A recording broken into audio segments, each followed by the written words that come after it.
A lot easier to do is because I was able to get this foot around the outside and start stretching that leg out. If I don't have that ankle in, this half guard position can be really, really bad news for me. He gets this underhook and gets this shoulder position in. At this point, if I'm on top and I get this position, I'm feeling like, I'm going to pass. Like, I feel that confident in this position because it's so powerful and so strong.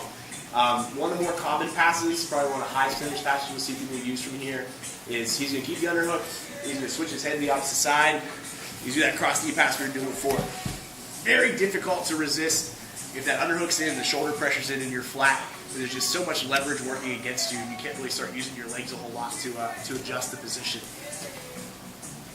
So when you're on the bottom in a position like this, you need to start trying to make a little bit of hip space. Okay, so there's a couple different things you can try. Now when I say things you can try, I don't have a foolproof solution for a problem this bad.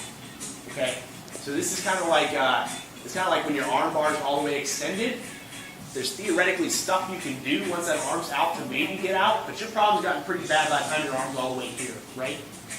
A lot of stuff went wrong before that happened. So it's kind of like trying to, you're trying to shoot a basket from the other side of the court. Theoretically, you can do it, but you should probably try to be a little closer to the basket when you shoot. So if you let them create that much space, push you that far away from your goal, it's just going to get harder for you. So there's a couple things you can try to do here.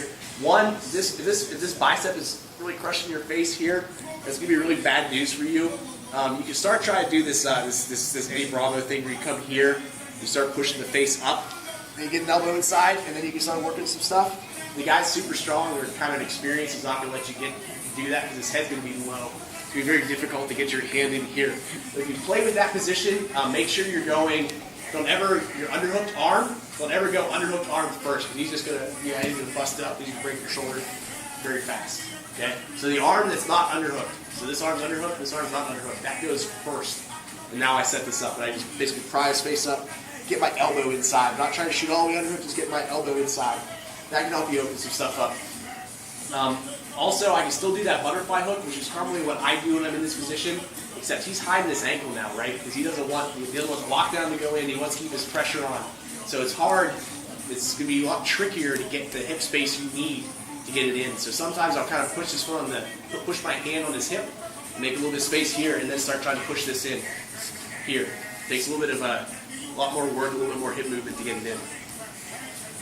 I can start trying to pry here, start making a little bit of space to start getting this hand in, start pushing this out. That's just very difficult to do.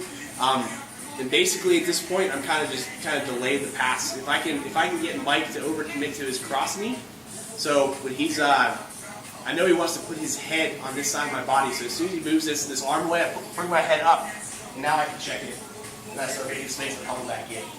Right? Because what he's trying to do is go and push right. He's trying to go here and cross knee.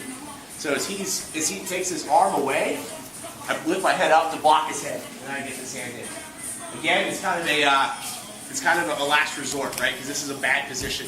This is a bad position to be in. You made a lot of mistakes. You let him get the underhook and your head. So I'd rather you guys work on fixing those problems than getting really good at your Hail Mary solution, right? So one more time. We looked at. What did we look at? Half guard stuff? Yeah, we looked at some half guard stuff. I'm trying to remember what we covered. I'm like loaded up on top surf, guys. I'm really sorry. So we looked at coming here, checking the hip, making some space, setting this inside. That was one. We looked at pushing this up, pushing this out, get your elbow inside. That was another. And then we looked at he starts to bring his head forward, block it with your head, and then come here. Please don't headbutt your partner in the face. Okay? Thanks, guys. Give that a shot.